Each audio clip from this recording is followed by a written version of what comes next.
দুনিয়াতে আজ আছি কাল থাকবো না। এই চোখের সামনে কত আপনজন চলে গেল।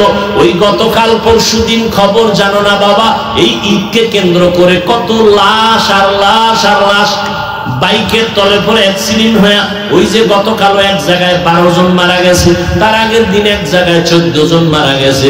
এমন কোন দিন নাই যুবকের লাশের খবর নাই রে বাবা। কয়দিন আর দুনিয়াতে বাঁচবা? আল্লাহর হুকুম মতো চলো, নবীর তরিকা মানিয়া চলো। যেদিন মরণ হয়ে যাবে, কে আমার আপন, কে আমার মা, কে বাবা, কেউ আমার সাথে যাবে না। সাদা কাপড়ের 3টা প্যাকেট বানায় আমার আপনাকে কবরে রাখা হবে। ওই অন্ধকার কবরে আল্লাহর মুহাব্বত নিয়ে রওনা হও। এখনো সময় আছে, তওবা করে নেও। গুনাহ নিয়ে কবরে গেলে আযাব ভোগ করা লাগবে রে বাবা। আল্লাহর আযাব সহ্য করা যাবে না রে মুমিন। এখন থেকে তওবা করে নেও। সমস্ত নবীরা দাড়িওয়ালা নামাজি নবীর তরিকা নিয়ে আল্লাহর হুকুম মতো জীবন চালাইছেন। সমস্ত সাহাবায়ে কেরাম নবীজি 5 বেলার নামাজ পড়েছেন। ও যুবক বাবা, তুমি স্কুলে পড়ো বাধা নাই, কলেজে পড়ো বাধা নাই, চাকরি করো, ব্যবসা করো বাধা নাই, 5 বেলার নামাজ পড়িও, মা বাবার দোয়া নিয়ে চলিও। মা বাবার দোয়া ছাড়াই চেয়ারে বসতে পারি নাই, মা বাবার কান্না চোখের পানি আর দোয়া ছাড়া পরীক্ষায় ভালো নাম্বার পাও নাই, মা বাবার চোখের পানি দোয়া ছাড়া তুমি কোনোদিন সম্মানের চেয়ারে বসতে পারো নাই, পারবাও না। এখন থেকে তওবা করে নাও, মা বাবার দোয়া নিয়ে চলবা, আর বেয়াদবি করবা না। ওলামায়ে কেরামের পরামর্শ নিয়া নবীর তরিকা মেনে চলবা। ও যুবক, তোমার মতো কত যুবক রাস্তায় গাড়ি চালায়, নামাজ ছাড়ে না, তুমি কেন পারবা না? তোমার মতো যুবক স্কুল কলেজে পড়ে, নামাজ ছাড়ে না, তুমি কেন পারো না? তোমার মতো যুবক ব্যবসা করে, নামাজ পড়ে, তুমি কেন পারবা না? আল্লাহর কোরআনটা কি মিথ্যা মনে করেছো? ওই কোরআনে জান্নাতের বয়ান, জাহান্নামের বয়ান আছে। কে জান্নাতে যাবে, কে জাহান্নামে যাবে তাও আল্লাহ বলেছেন। ইন্নাল আবরারা লাফি নাঈম ওয়া ইন্নাল ফুজ্জারা লাফি জাহিম। নেক লাইনে চলবা জান্নাত, গুনাহ নিয়ে যাবা জাহান্নাম।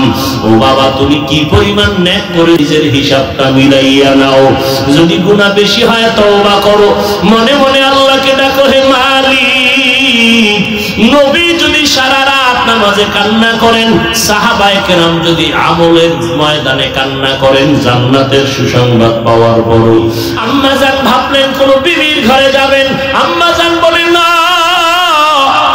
মায়ার নবী দেখলাম মুহূর্তের মধ্যে নামাজের মুসাল্লায় দাঁড়ায় গেলেন।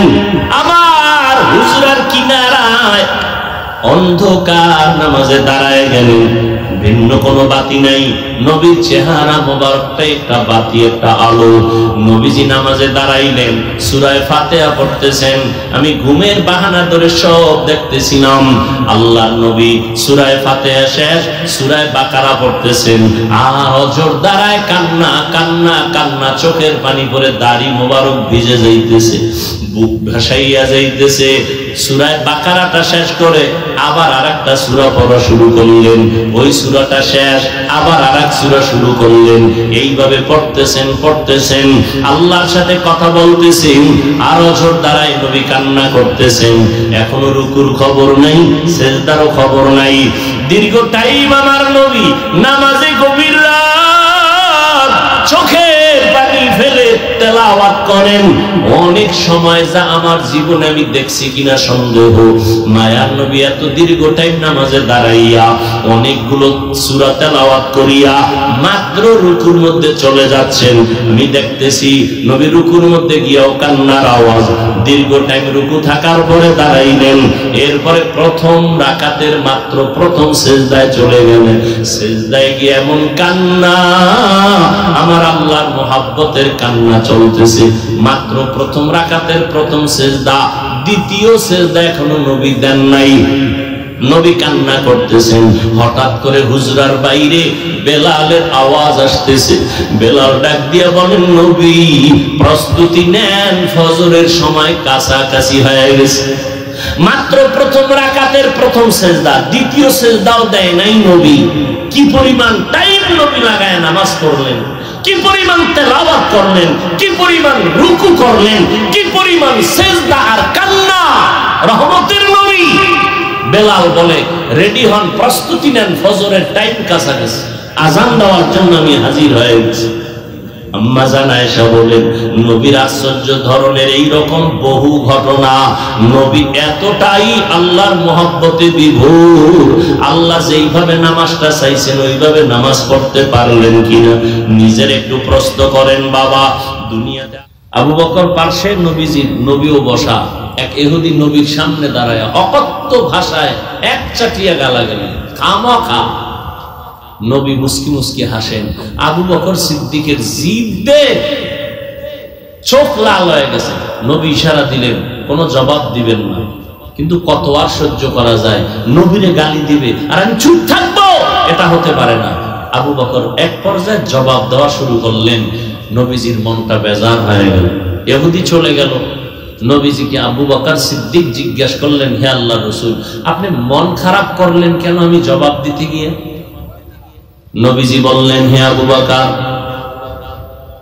যখন আমি চুপ ছিলাম ইহুদি এক চাটি আমাকে গালি দিতেছিল, তখন আমার পক্ষ থেকে আল্লাহ একজন রহমতের ফেরেশতা নির্ধারণ করেছিলেন তার জবাব দেওয়ার জন্য। যখন আপনি জবাব দেওয়া শুরু করেছেন আল্লাহর পক্ষ থেকে বিচারের ফেরেশতা চলে গেছে, সাহায্য বন্ধ হয়ে গেছে, আমার মন বেজার হয়ে গেছে। আসমান থেকে বিচার আসবে, এটা কঠিন।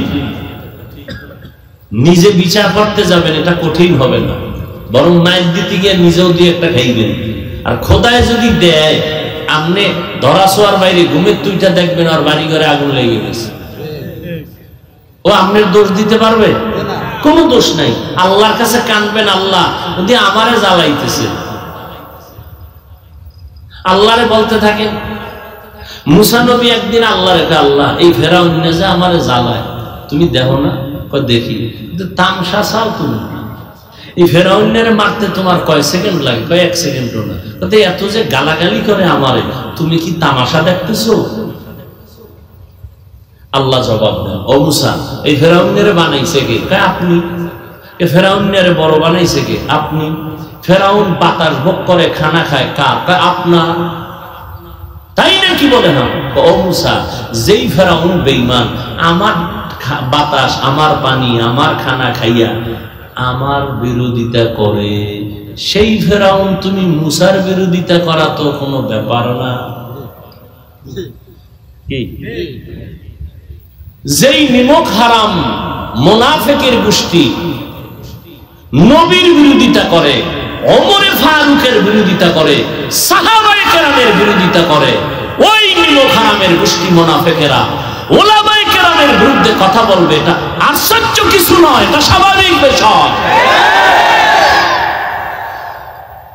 যারা সাহাবায়ে কেরামের উপরে কলম ধরতে পারে, এ সমস্ত বেয়াদবের গোষ্ঠী উলামায়ে আহলে হকের উপরে কলম ধরতে কোনো ভয় পায় না। তবে আজীবনের জন্য মনে রাখবেন, সাহাবায়ে কেরামের বিরুদ্ধে যারা ইশারা ইঙ্গিতে বলবে, লিখবে, আল্লাহর কসম এরা ভণ্ড। এদেরকে যারা ভণ্ড বলবে না, তারাও ভণ্ড। আল্লাহ হেদায়েত দান করুন। রাগ করলেন? ভণ্ড বাতিলের বিরুদ্ধে কথা বলার নাম হিংসা। এ আরেক ঝামেলা। কয় হাফিজ ভাই বয়ান করলো না গীবত করলো? কয় গীবত করলো। কয় কেন? কয় হিংসা। ভণ্ডদের বিরুদ্ধে, বাতিলের বিরুদ্ধে কথা বলা রাসূলের লাইনে, সুন্নাত কোরআনের আইনে ফরজ। যদি কেউ বলে গীবত হইছে, এই গীবতের দ্বারা সওয়াব হবে, গুনাহ হবে না। দলিল নিবা, চেঁচামেচি করবা না। গীবত করা হারাম, আপনারা জানেন, আমরা হুজুরেরা জানি না। কি জবাব দেন? আমরা হুজুরেরা জানি না? জানি মানে আপনাদের থেকে বেশি জানি। কি বেশি জানি? গীবত করা হারাম, হারাম, হারাম, হারাম, জিনার থেকেও মারাত্মক। 4 কারণে গীবত করা ওয়াজিব, না করলে গুনাহ হবে। এই খবর আপনারা জানেন না, আমরা উলামায়ে কেরাম জানি। এবার আপনিও জানতে চান, এই তো আজকে বাসায় গিয়া মোবাইলে তো সারা রাত্র অপরাধ করলেন, আজকে একটা ভালো কাজ করবেন। টাকা দিয়ে তো আর কোরআন শরীফ কিনতে পারবেন না, টাকা নাই, আর থাকলেও হিসাব। তাহলে ডাউনলোড করেন কোরআন, বাংলা কোরআন লিখে ডাউনলোড করেন, করে এরপরে 114 সূরার সিরিয়াল আসবে, এরপরে শেষের দিকে একটা সূরা একটু আগে আমি তেলাওয়াত করেছি, ওয়াইলুল লিকুল্লি হুমাযাতিল লুমাযা আল্লাযী জামা'a মালান ওয়া আদ্দাদা ইয়াহসাবু আন্না মালাহু আখলাদা। আসেনি? বাস এটার বাংলা ব্যাখ্যা করবেন, আরবি টারবি তো বুঝেন না, বাংলাটাই পড়েন, ওখানে সব লেখা আছে। ওয়াইল নামক জাহান্নাম, গীবত যারা করে তাদের জন্য, যারা মানুষের নামে বানাইয়া দোষ বানায় বানায় বলে তাদের জন্য ওয়াইল নামক জাহান্নাম। গীবত করা এই আয়াতে হারাম, কিন্তু 4 কারণে গীবত করা ওয়াজিব, না করলে গুনাহ হবে। এখন কার গীবত করবে, কে করবে, ওখানে সব লেখা আছে। তাহলে গীবত করা হারাম, কোরআনের আয়াতও বলে হারাম, হাদিসও বলে হারাম, এরপরও সুযোগ আছে না নেই? আছে। ইসলাম নিয়ে, কোরআন নিয়ে, হাদিস নিয়ে, নবী নিয়ে, সাহাবাদের নিয়ে যারা বিষোদ্গার করবে, এদের নাম ঠিকানা শুদ্ধা মানুষের সামনে বলে বলে মানুষকে সতর্ক করা, এটা গীবত হলেও সওয়াব। আল্লাহ আমাদের সবাইকে হেদায়েত দান করুন। বদামল 2 প্রকার, ফাহশা আর মুনকার। গালি দেওয়া হারাম, এটা বদামল, যদিও কোরআনের মধ্যে দলিলের অভাব নাই। কুল ইবাদি ইয়াকুলুল্লাতী হিয়া আহসান, ও নবী মুমিনদের জানায় দেন কাফেরদের সাথে যেন খারাপ আচরণ না করে। ইয়া আইয়ুহাল্লাযীনা আমানুত্তাকুল্লাহ ওয়া কুলু কাওলান সাদীদা, আল্লাহকে ভয় করো, জবানটাকে কন্ট্রোল করো। ক্বালান নবিয়্যু সাল্লাল্লাহু আলাইহি ওয়া আলিহি ওয়াসাল্লাম সিবাবুল মুসলিমি ফুসুকু ওয়া কিতালুহু কুফরুন, পয়গম্বর বলেন মুমিন মুমিনের গালি দেওয়া পাপিষ্টের কাজ, মুমিন হইয়া মুমিনের বিরুদ্ধে জিহাদের ঘোষণা দেওয়া বেদিনদের পরিচয়। ক্বালান নবিয়্যু সাল্লাল্লাহু আলাইহি ওয়া আলিহি ওয়াসাল্লাম মান ইয়াজমান লিমা বাইনা লাহইয়াইহি ওয়া মা বাইনা রিজলাইহি আজমান লাহুল জান্নাহ। মদিনার নবী বলেন 2 জিনিস হেফাজতের জিম্মাদারি যদি নাও, আমি মুহাম্মদ তোমাকে জান্নাতে নেওয়ার জিম্মাদারি নিব। কয় জিনিস হেফাজত? 2 জিনিস।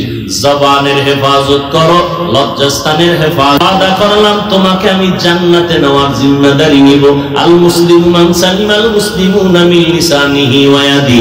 আল্লাহর নবী বলেন খাঁটি মুসলমান ওই ব্যক্তি যার জবান আর হাতের দ্বারা ভিন্ন মুমিন মুসলমানরা নিরাপত্তা পায়। তাহলে গালি দেওয়া হালাল না হারাম? দলিল আছে না নাই? দলিল লাগবে না, বিবেক বুঝে ফেলছে ফাহশা। আসেন এবার মুনকার নিয়ে একটা উদাহরণ দেই, আগাবো না ইতি টানবো। মুনকার হলো এমন বদআমল যেটা দলিল ছাড়া সমাধান করা যাবে না। যেমন সিজদা করা, সিজদা এটা গুনাহ না সওয়াব? বলেন বলেন, সওয়াব। ভালো করে বলেন। হ্যাঁ, সিজদা করা কি বলেন আপনারা? জবান খুললে কথা বললে, এমনি দোকানে বসে কথা বলেন, দুনিয়ার গল্প করেন, যেখানে কথা বলার দরকার সেখানে বলেন। সেজদা দেওয়া গুনাহ না সওয়াব? এই সেজদা যদি কেউ কবরে দেয়, মাজারে দেয়, বটগাছে দেয়, গুনাহ। আচ্ছা যারা দেয়, এরকম কিছু আশিকে রাসূল আসেনি? আচ্ছা যারা দেয় এরা কি গুনাহ মনে করে দেয় না সওয়াব মনে করে? না আপনি যদি গিয়ে এখন এই বেটা বন্ধ করেন শিরক বলবে, চুপ, কিসের শিরক? দলিল দিন। বলবে না? না আপনি দলিল দিলেন কি? আল্লাহ ছাড়া আর কাউকে সিজদা করা যাবে না, ইবাদতের সিজদা আল্লাহর জন্য খাস, অন্যকে দেওয়া শিরক। ওয়া মান ইউশরিক বিল্লাহ ফাকাদ হারামাল্লাহু আলাইহিল জান্নাহ।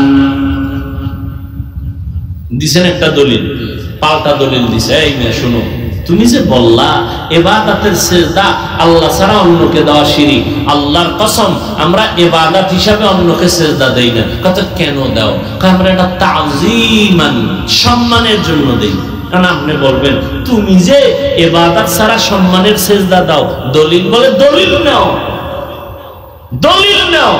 এক নম্বর দলিল কোরআনের আয়াত উসজুদু লি আদম ফাসাজাদু ইল্লা ইবলিস, সিজদা দেয় নাই, জাহান্নামী হয়ে গেছে ইবলিস। আল্লাহর অর্ডার আদমের সিজদা দাও। এই সিজদা ইবাদতের সিজদা না, তাজিমান সম্মানের সিজদা। ডাইরেক্ট কোরআনের তাজা দলিল। যাবা কই মৌলবী, আরো দলিল নিবা, ইন্নী রাআইতু আহাদা আশারা কাওকাবান ওয়াশ শামসা ওয়াল কমার। এরপর আল্লাহ পাক রব্বুল আলামিন বললেন, যারা আমার সাথে মোলাকাত করতে চায় তাদের জন্য দুইটা কর্মসূচি, একটা হলো ইতিবাচক আর একটা নেতিবাচক, একটা হলো প্রতিরোধক আর একটা হলো প্রতিষেধক। আল্লাহর সাথে মোলাকাত করতে চাননি কি ভাই বলেন? এটাও তাল মিলাইতেছেন, অন্তর থেকে বলেন আসলে চাননি? আল্লাহ কবুল করেন। মোলাকাত করতে চাইলে কি এই দুনিয়ায় হবে? আখিরাতে হবে, তাই তো? কিন্তু কাজ করতে হবে দুনিয়াতে দুইটা। কয়টা? একটা ইতিবাচক আর একটা নেতিবাচক। 100% আপনাকে করতে হবে নেক আমল, 100% আপনাকে বাঁচতে হবে শিরিক থেকে। নেক আমল ছাড়া যাবে না, শিরিক করা যাবে না। ওরা কঠিন, বেদাত মুক্ত আমল হতে হবে, তবে বেশি আমল না। আমালুল কলিল, কম আমল, তবে আমলটা হতে হবে মাল ইখলাস, খালিসান লিওয়াজহিল্লাহি তাআলা। কার জন্য? আল্লাহর জন্য হতে হবে আমলটা। আমরা আমল করি মানুষের জন্য, ঠিক না? এই জন্য আমাদের ভিতরে বাপ দেখেন না, রমজানে আগে আসিল দ্বন্দ্ব মসজিদের বাইরে, এখন ভিতরে কি ভাই? কে জোরে আমিন বলবে, কে আসতে বলবে, কে বুকে হাত বাঁধবে, কে নাভির নিচে বাঁধবে, কে 8 রাকাত পড়বে, কে 20 রাকাত পড়বে। আচ্ছা, আপনি 8 রাকাত পড়েন আর জোরে আমিন বলেন, বুকে হাত বাঁধেন। এই যে আমলটা করেন, হাদিসে আছে, এটা বুঝে করতেছেন। আর আমলটা কার জন্য করতেছেন? পীরের জন্য না আল্লাহর জন্য? বলেন তো। আল্লাহর জন্য করলে ভাবটা আমার সাথে দেখেন কেন? কি আপনি সালাম দেনও না, আমি দিলেও নেন না, কি ব্যাপার? 20 রাকাত, ঠিক নেই? আপনি 8 রাকাত পড়লেন না, আল্লাহর জন্য আমল করলেন। আপনি বুকে হাত বাঁধলেন আল্লাহর জন্য, আপনি জোরে আমিন বললেন আল্লাহর জন্য। ভাবটা আমার সাথে কেন? বান্দার সাথে ভাব দেখেন কেন? সালাম দেয়ও না, দিলেও নেই, বিষয় কি? জোরে আমিন কয় না, আছে না? আমল করলেন আল্লাহর মোহাব্বত নিয়ে, বাপ দেখাইতেছেন বান্দার সাথে। এটা কেমন নিয়ম? কোন সিস্টেম? আখলিস দীনাকা ইয়াকফিকাল আমালুল কলিল, ইখলাস ওয়ালা আমল। আপনি 8 রাকাত পড়েন না 4 রাকাত পড়েন, আল্লাহ দেখবেন আপনার ইখলাস, আপনার অন্তরের হালত। আপনি কি জন্য আমলটা করতেছেন? কি আমার সাথে যুদ্ধ লাগাই করতেছেন, না আল্লাহর মোহাব্বত পাওয়ার জন্য করতেছেন? ফামান কানা ইয়ারজু লিকা রাব্বিহি ফালইআমাল আমালান সালিহা। নেক আমল করো, আমলটা যেন বেদাত মুক্ত হয়, ইখলাসের সাথে আমল হয়। তবে সতর্ক, কোন শিরিকের গন্ধ যেন না থাকে। বলে শিরিক কাকে বলে? বলে আল্লাহ আছেন, আল্লাহ যা পাবেন, এককভাবে আল্লাহ যা পাবেন, এটা আর একজনকে দেওয়ার নাম শিরিক। সেজদা কে পাবেন? বলেন বলেন। এটা আর একজনকে দেওয়ার নাম শিরিক। যারা দেয় তারা মুশরিক। ইন্নাল্লাহা লা ইয়াগফিরু আন ইউশরাকা বিহি ওয়া ইয়াগফিরু মা দুনা যালিকা লিমান ইয়াশা ওয়া মান ইউশরিক বিল্লাহ ফাকাদ দাল্লা দালালান বাঈদা। ওয়া মান ইউশরিক বিল্লাহ ফাকাদ ইফতারা ইসমান আযীমা। আল্লাহ যা এককভাবে পাবেন, এটা আল্লাহকেই দিতে হবে, নবীকেও দেওয়া যাবে না। সিজদা পাবেন আল্লাহ, যদি আর কাউকে দেই এটা দেওয়ার নাম শিরিক। রিজিকের মালিক আমার আল্লাহ, এই মালিক আরেকজনকে বানানোর নাম শিরিক। রিজিকের মালিককে আল্লাহ, আরেকজনকে রিজিক দাতা বানানো কি শিরিক। হায়াতের মালিক আল্লাহ। আরেকজনকে হায়াতের মালিক মনে করার নাম শিরিক। যারা মনে করে তাদের নাম মুশরিক। ওমাই ইউশরিক বিল্লাহ ফাকাদ হারামাল্লাহু আলাইহিল জান্নাহ। যারা শিরিক করবে তাদের উপরে জান্নাত হারাম। মৃত্যু দেওয়ার মালিক আমার আল্লাহ, আর কেউ মৃত্যু দিতে পারে মনে করার নাম শিরক। ও যুবক, কই তোমার আমল? আল্লাহর কাছে আমল বড় দামি। আল্লাহ দুনিয়াতে আমলের পরীক্ষা নেওয়ার জন্য পাঠাইছেন। আল্লাযী খালাকাল মাউতা ওয়াল হায়াতা লিয়াবলুয়াকুম আইয়ুকুম আহসানু আমালা ওয়া হুয়াল আজিজুল গফুর।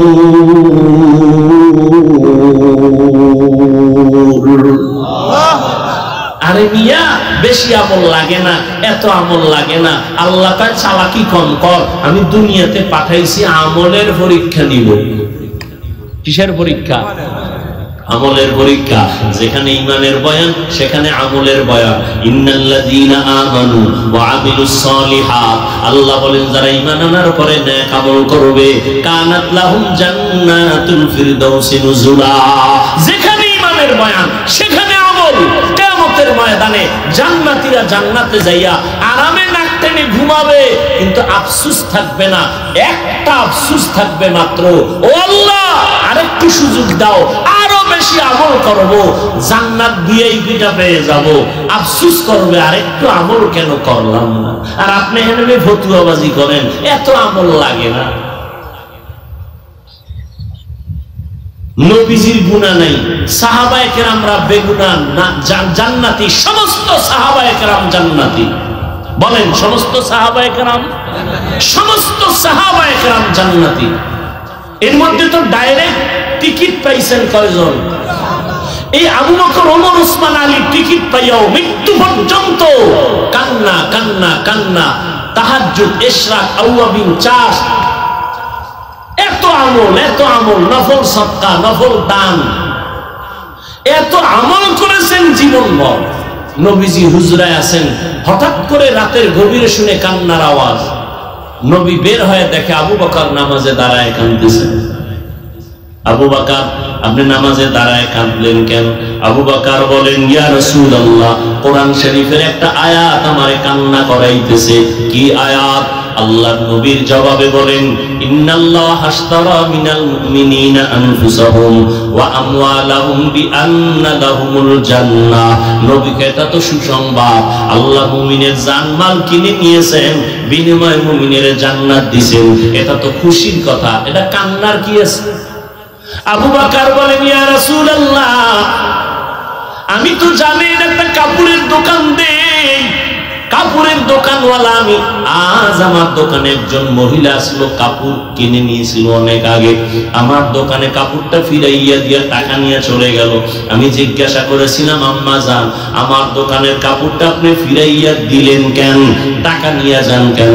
মহিলা সামান্য একটা জবাব দিয়ে চলে গেল, ও আবু বকর, আপনার দোকান থেকে অনেক আগে আমি কাপড় নিয়েছিলাম, কিন্তু ফিরাইয়া দেওয়ার সময় পাই নাই, আজকে দিয়ে গেলাম।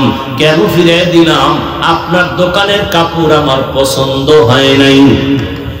ও নবী, আল্লাহ বলছেন কোরআনের আয়াতে, কিয়ামতের ময়দানে আল্লাহ আমাকেও ডাকবেন। আল্লাহ পাক বলেন, মুমিনের জানমাল কিনে নিলেন, জান্নাত দিয়ে দিলেন। হাসরের ময়দানে আল্লাহ যদি জিজ্ঞাসা করে, আবু বকর, আমি তোমার জানমাল নিলাম, জান্নাত দিলাম, জান্নাত পাইয়া কি নিয়ে আসছো আমার কাছে জান্নাতের মহব্বতে? আমি যদি বলি, আল্লাহ আমি নেক আমল করেছি, কোরআন তেলাওয়াত, তাহাজ্জুদ, ইশরাক, আমি যাকাত দিয়েছি, আমি হজ করেছি, সব আল্লাহর কাছে পেশ করি। আল্লাহ যদি বলে, আবু বকর আমার জান্নাত আমারে দাও, তোমার জানমাল লইয়া জাহান্নামে যাও। আল্লাহ কেন? আল্লাহ যদি বলে, ও আবু বকর ওই মহিলার মতো যদি জবাব দিয়ে কয়, ও আবু বকর, তুমি যেই জান্নাত পাওয়ার জন্য নামাজ পড়ছো, ওই নামাজ আমার পছন্দ হয় নাই, তেলাওয়াত করছো পছন্দ হয় নাই, যেইভাবে সিজদা করা দরকার ওইভাবে করো নাই, যেইভাবে জিকির করা দরকার ওইভাবে করো নাই, যেইভাবে তেলাওয়াত করলে আমি আল্লাহ খুশি হব ওইভাবে করো নাই, তোমার আমল আমার পছন্দ হয় নাই, অতএব তোমার জান্নাত আমার জান্নাত আমারে দাও, তোমার জানমাল তুমি নিয়ে জাহান্নামে চলে যাও। ও নবী, তখন আমার কি উপায় হবে? এই চিন্তায় আমি কান্না করে নামাজে বিভোর হয়ে গেলাম। আম্মা জান আয়েশা রাদিয়াল্লাহু তাআলা আনহাকে সাহাবায়ে কেরামদের এক কাফেলা প্রশ্ন করলেন, আম্মা জান, নবীজির কোনো আশ্চর্য কথা আমাদের একটু শুনাইবেননি? আম্মা জান পাল্টা প্রশ্ন করলেন, ও সাহাবায়ে কেরাম, নবীর এমন কোন কি জিনিস আছে জীবনে যেটা আশ্চর্য না? সবই তো আশ্চর্য, কোনটা আশ্চর্য না? তবে একটা ঘটনা শুনে নাও। সাহাবায়ে কেরামদের আম্মা জান আয়েশা রাদিয়াল্লাহু আনহা 2 মিনিটে একটা ঘটনা শুনাই দিলেন। ও সাহাবায়ে কেরাম, একদিন এশার নামাজ পড়িয়া আমার মায়ার নবী হুজরায় চলে আসলেন। অন্ধকার রুম আলো হয়ে গেল। নবী মুস্কি হাসতেছেন, আমাকে বলতেছেন, ও হুমায়রা, আজকে রাত্রের জন্য আমাকে একটু রুখসত দিবেননি, ছুটি দিবেননি? আম্মাজান বলেন, আপনি ছুটি চাইবেন আর আমি ছুটি দিব না, এটা কেমনে হয়? আম্মাজান ভাবলেন অন্য কোন বিবির ঘরে যাবেন হয়তো। আর আমগো হালাত কি? আশেকে রাসূল 3 দিন বাড়ি খবর নাই। ম্যাডাম ফোন দিছে, কই তুমি? ফোন দিবা না, কইয়াছি না আমার ব্যাপার, তুমি এত টেনশন করো কেন? রহমতের নবী বলেন, ও হুমায়রা, আমি একটা রাত্রের জন্য ছুটি চাই। আম্মাজান ভাবলেন কোন বিবির ঘরে যাবেন। আম্মাজান বলেন, না। মায়ার নবী দেখলাম মুহূর্তের মধ্যে নামাজের মুসাল্লায় দাঁড়ায় গেলেন। আমার হুজরার কিনারায় অন্ধকার নামাজে দাঁড়ায় গেলেন। ভিন্ন কোনো বাতি নাই, নবীর চেহারা মোবারকটা একটা বাতি, একটা আলো। নবীজি নামাজে দাঁড়াইলেন, সূরা ফাতিহা পড়তেছেন। আমি ঘুমের বাহানা ধরে সব দেখতেছিলাম। আল্লাহর নবী সূরা ফাতিহা শেষ, সূরা বাকারা পড়তেছেন। আর অজর দাঁড়ায় কান্না কান্না কান্না, চোখের পানি পড়ে দাড়ি মোবারক ভিজে যাইতেছে, বুক ভাসাইয়া যাইতেছে। সূরা বাকারাটা শেষ করে আবার আরেকটা সূরা পড়া শুরু করলেন। ওই সূরাটা শেষ, আবার আরেক সূরা শুরু করলেন। এইভাবে পড়তেছেন পড়তেছেন, আল্লাহর সাথে কথা বলতেছেন। আর অঝর দ্বারাই নবী কান্না করতেছেন। এখনো রুকুর খবর নাই, সিজদারও খবর নাই। দীর্ঘ টাইম আমার নবী নামাজে গভীর রাত চোখের পানি ফেলে তেলাওয়াত করেন। অনেক সময় যা আমার জীবনে আমি দেখছি কিনা সন্দেহ। মায়ার নবী এত দীর্ঘ টাইম নামাজে দাঁড়াইয়া অনেকগুলো সূরা তেলাওয়াত করিয়া মাত্র রুকুর মধ্যে চলে যাচ্ছেন। আমি দেখতেছি নবী রুকুর মধ্যে গিয়াও কান্নার আওয়াজ। দীর্ঘ টাইম রুকু থাকার পরে দাঁড়াইলেন। এরপরে প্রথম রাকাতের মাত্র প্রথম সিজদায় চলে গেলেন। সিজদায় গিয়ে এমন কান্না, আমার আল্লাহর মুহাব্বতের কান্না চলতেছে। মাত্র প্রথম রাকাতের প্রথম সিজদা, দ্বিতীয় সিজদা এখনো নবী দেন নাই। নবী কান্না করতেছেন। হঠাৎ করে হুজরার বাইরে বেলালের আওয়াজ আসতেছে। বেলাল ডাক দিয়া বলেন, নবী প্রস্তুতি নেন, ফজরের সময় কাছাকাছি হয়ে গেছে। মাত্র প্রথম রাকাতের প্রথম সিজদা, দ্বিতীয় সিজদাও দেয় নাই নবী। কি পরিমাণ টাইম নবী লাগায় নামাজ পড়লেন, কি পরিমাণ তেলাওয়াত করলেন, কি পরিমাণ রুকু করলেন, কি পরিমাণ সিজদা আর কান্না। রহমতের নবী। বেলাল বলে, রেডি হন, প্রস্তুতি নেন, ফজরের টাইম কাছাকাছি, আজান দেওয়ার জন্য আমি হাজির হয়ে গেছি।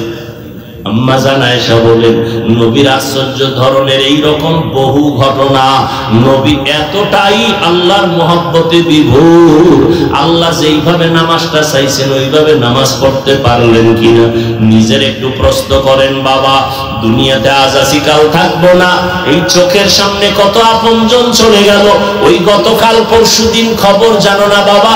এই ঈদকে কেন্দ্র করে কত লাশ আর লাশ আর লাশ বাইকের তলে পড়ে অ্যাক্সিডেন্ট হয়ে ওই যে গতকাল এক জায়গায় 12 জন মারা গেছে, তার আগের দিন এক জায়গায় 14 জন মারা গেছে, এমন কোন দিন নাই যুবকের লাশের খবর নাই রে বাবা। কয়দিন আর দুনিয়াতে বাঁচবা? আল্লাহর হুকুম মতো চলো, নবীর তরিকা মানিয়া চলো। যেদিন মরণ হয়ে যাবে, কে আমার আপন, কে আমার মা, কে বাবা, কেউ আমার সাথে যাবে না। সাদা কাপড়ের 3টা প্যাকেট বানায় আমার আপনাকে কবরে রাখা হবে। ওই অন্ধকার কবরে আল্লাহর মুহাব্বত নিয়ে রওনা হও। এখনো সময় আছে, তওবা করে নেও। গুনাহ নিয়ে কবরে গেলে আযাব ভোগ করা লাগবে রে বাবা। আল্লাহর আযাব সহ্য করা যাবে না রে মুমিন। এখন থেকে তওবা করে নেও। সমস্ত নবীরা দাড়িওয়ালা নামাজি নবীর তরিকা নিয়ে আল্লাহর হুকুম মতো জীবন চালাইছেন। সমস্ত সাহাবায়ে কেরাম নবীজি 5 বেলার নামাজ পড়েছেন। ও যুবক বাবা, তুমি স্কুলে পড়ো বাধা নাই, কলেজে পড়ো বাধা নাই, চাকরি করো, ব্যবসা করো বাধা নাই, 5 বেলার নামাজ পড়িও, মা বাবার দোয়া নিয়ে চলিও। মা বাবার দোয়া ছাড়াই চেয়ারে বসতে পারি নাই, মা বাবার কান্না চোখের পানি আর দোয়া ছাড়া পরীক্ষায় ভালো নাম্বার পাও নাই, মা বাবার চোখের পানি দোয়া ছাড়া তুমি কোনোদিন সম্মানের চেয়ারে বসতে পারো নাই, পারবাও না। এখন থেকে তওবা করে নাও, মা বাবার দোয়া নিয়ে চলবা, আর বেয়াদবি করবা না। ওলামায়ে কেরামের পরামর্শ নিয়া নবীর তরিকা মেনে চলবা। ও যুবক, তোমার মতো কত যুবক রাস্তায় গাড়ি চালায়, নামাজ ছাড়ে না, তুমি কেন পারবা না? তোমার মতো যুবক স্কুল কলেজে পড়ে, নামাজ ছাড়ে না, তুমি কেন পারো না? তোমার মতো যুবক ব্যবসা করে, নামাজ পড়ে, তুমি কেন পারবা না? আল্লাহর কোরআনটা কি মিথ্যা মনে করেছো? ওই কোরআনে জান্নাতের বয়ান, জাহান্নামের বয়ান আছে। কে জান্নাতে যাবে, কে জাহান্নামে যাবে তাও আল্লাহ বলেছেন। ইন্নাল আবরারা লাফি নাঈম ওয়া ইন্নাল ফুজ্জারা লাফি জাহিম। নেক লাইনে চলবা জান্নাত, গুনাহ নিয়ে যাবা জাহান্নাম। ও বাবা, তুমি কি পরিমাণ নেক করে নিজের হিসাবটা মিলাইয়া নাও। যদি গুনাহ বেশি হয় তওবা করো, মনে মনে আল্লাহকে ডাকো, হে মালিক। নবী যদি সারা রাত নামাজে কান্না করেন, সাহাবায়ে কেরাম যদি আমলের ময়দানে কান্না করেন জান্নাতের সুসংবাদ পাওয়ার পর, আমার আপনার কি পরিমাণ কান্না করা দরকার। অথচ কপাল খারাপ, চোখে পানিও নাই, চেষ্টাও করি না, তওবার নিয়ত করি না। আজকে থেকে তওবার নিয়ত করো রে বাবা। হেদায়েতের মালিক আল্লাহ, ইজ্জতের মালিক আল্লাহ, হায়াতের মালিক আল্লাহ। যদি জাহান্নামের ভয় অন্তরে জমা করো, এখন থেকে নিয়ত করে নাও, জীবন স্কুল কলেজে পড়ি, চাকরি করি, যা করি, নামাজ ছাড়বো না।